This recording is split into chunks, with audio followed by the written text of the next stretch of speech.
And then Jason Kidd essentially, what's going to cause this investigation is Jason Kidd coming out and saying, essentially, my bosses told me to tank, to lose these games. They made a decision.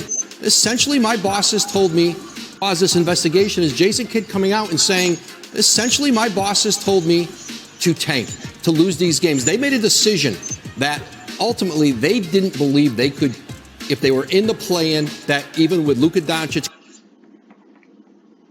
Let's stop right there. Now, the gentleman just said that Jason Kidd came out and said that his bosses, primarily Mark Cuban, told him to tank.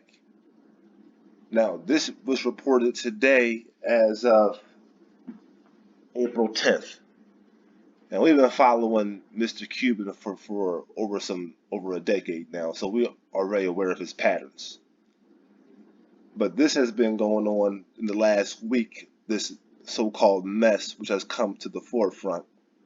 And it's very simple as to what's happening if you've been studying the Dallas Mavericks, you've been studying Mark Cuban for the last decade or so. Jason Kidd, and we want to now bring your attention to the last video we did this 3 days ago. And we were telling you how we know that Jason Kidd knows basketball. Like, we know this, no doubt about it. But his hands are tied by the higher-ups, that being the owner, Mr. Mark Cuban. And then so what Mark did was he ordered Jason Kidd to tank. Jason Kidd came out, he exposed this. So now the NBA is having an investigation. Let's just continue real quick. But I want to bring your attention to what was said on this last channel regarding Mark Cuban. We were telling you that he desires a solo star, and that of Luka. Him getting Kyrie to that team was not a part of the plan. But because Mark Cuban, because he failed to see the greatness of Brunson, because he was blinded by his desire to have a particular looking type of star, and Brunson didn't fit that mold, he didn't fit that description. He was blinded by that. So we'll continue to watch. Well, listen, I'm going to bring up a point here. Kyrie Irving, that they could advance in the playoffs. They want to keep their draft pick from the Knicks. And so you saw them sit everybody in the last couple games. And this has been an unraveling over a couple years. Start with the Kristaps Porzingis trade. The assets they gave up in that before moving Porzingis on, losing Brunson for nothing. And then the Kyrie Irving trade and what they gave away there.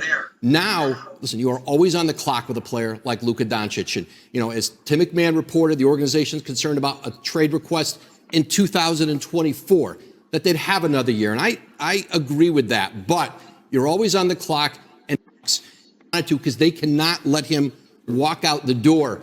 But you look at where this organization is right now, it is hard to see a pathway of getting the kind of players around Luka Doncic and Kyrie Irving that would make this team a contender again anytime in the near future. Okay, let's break this down. Not any better than you just did. Thank you for that, Woj. Let me be very, very clear.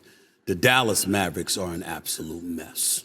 Let's say what it is. And I feel very bad saying that because I love me some Mark Cuban and I respect in the pudding with your last statement. Kyrie Irving.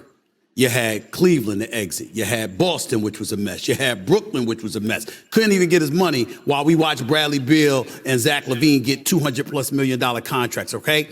And he's going from that to being in a position of leverage. That's how bad the Dallas Mavericks look right now, that they don't have that kind of leverage. The leverage now belongs to Kyrie. I admit that is very interesting, and that's how the universe and the basketball gods typically work. Because while Stephen A. Smith will be quick to point out all of Kyrie Irving's so-called mishaps, and none of them were mishaps.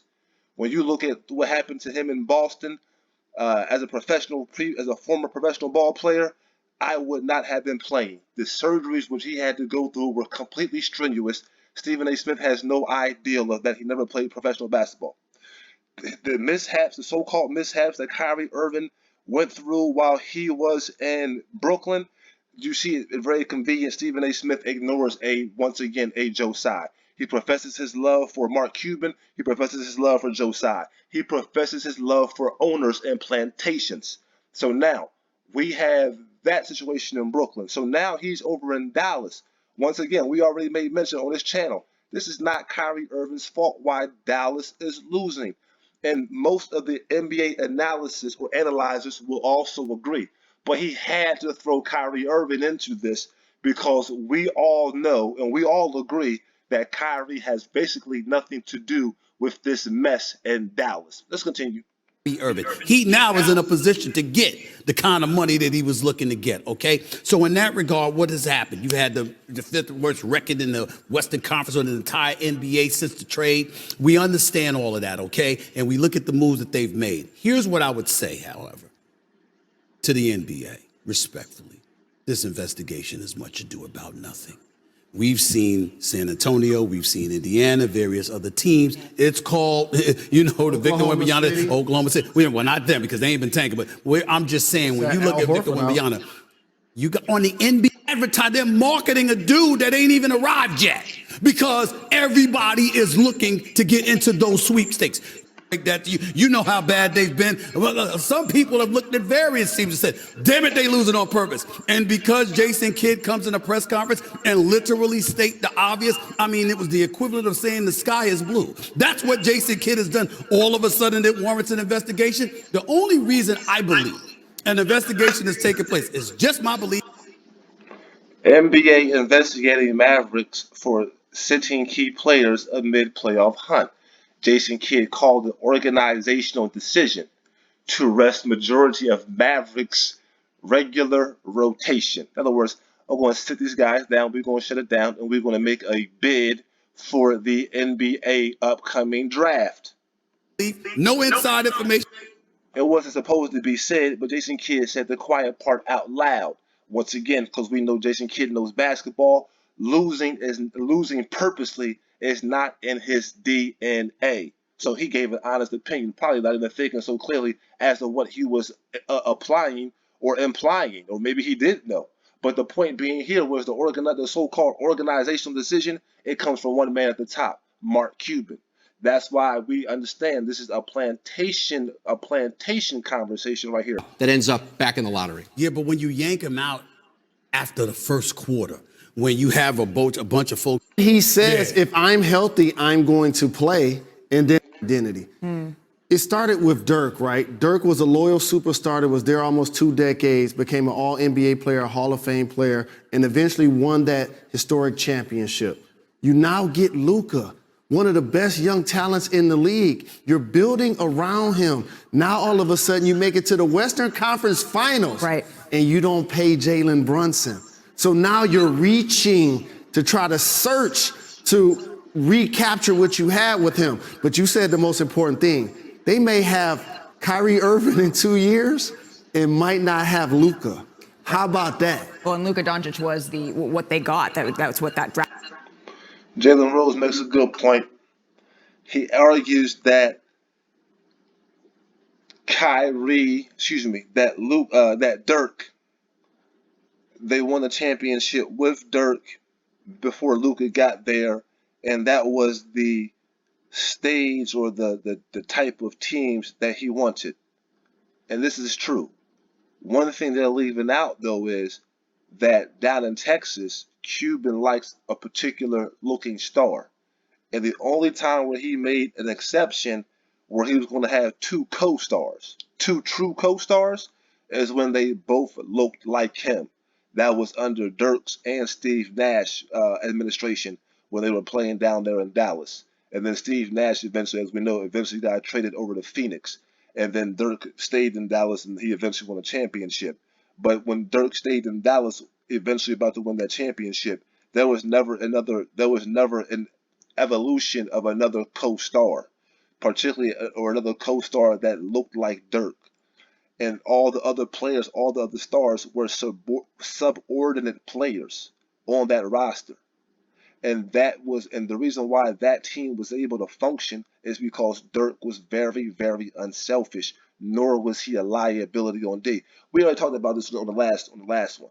But it's funny he brings this up though, because that's a very key point. But you're not going to be able to compare Dirk and Luka because they're two different type of players, believe it or not. They truly are. One is very efficient.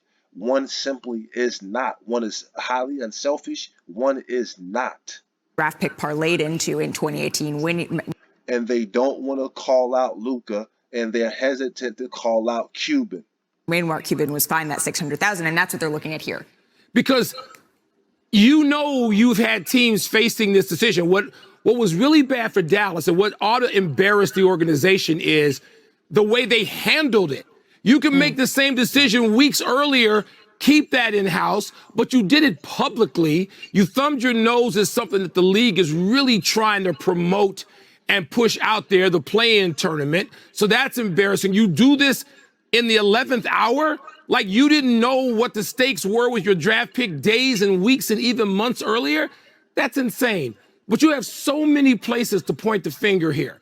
You have Mark Cuban and that situation. By the way, I thought Jason Kidd. Okay, he says that we have so many people or so many fingers to point the blame at here. We have so many fingers to point the blame at here. And the first person who he cited was Mark Cuban. Okay. Now let's see who else he cites for this problem if we have so many fingers to point at here. Because my argument or my statement is very clear. I'm very clear on this. This squarely falls at Mark Cuban's feet, solely. This is directly at his door and his preference to have a particular looking solo star. And he'll take two if they both look alike, but he'll take only one if they don't look alike. And what you're doing is you're sacrificing the game and you are going against the principles of sound basketball by managing or mismanaging a team like this. And it's funny how all this comes out in real time. Let's see who else this particular gentleman blames for this mess. Because over here, we can only see baby Cuban.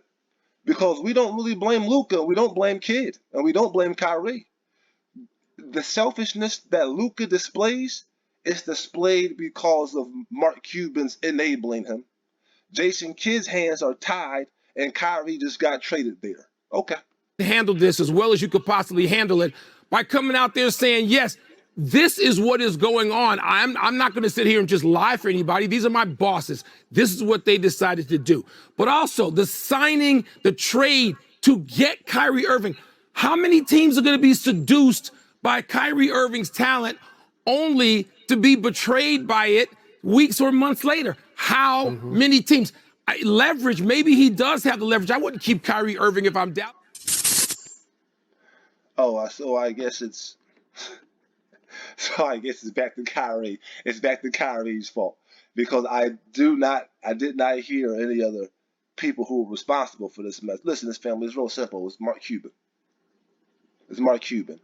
When you move with that type of ideology, it can blind you from the truth. It can blind you from making sound decisions. And the truth of the matter is this: certain players who are great cannot play subordinate to players who are just as good as they are, or players they may feel that they are better than. And it's only a few players that could distribute the basketball and come up big in the clutch. Those are true point guards, family. True point guards. Chauncey Billups is one of those guys. I'm going to get everybody else the shots one through the third quarter, but in the last 4 or 5 minutes of the game, I'm taking these shots. Thus the name, Mr. Big Shot. I'm going to take it. And then I see how they want to quickly pull Kyrie back into the fire or try to pull him back into this, but it's not possible. He just got there.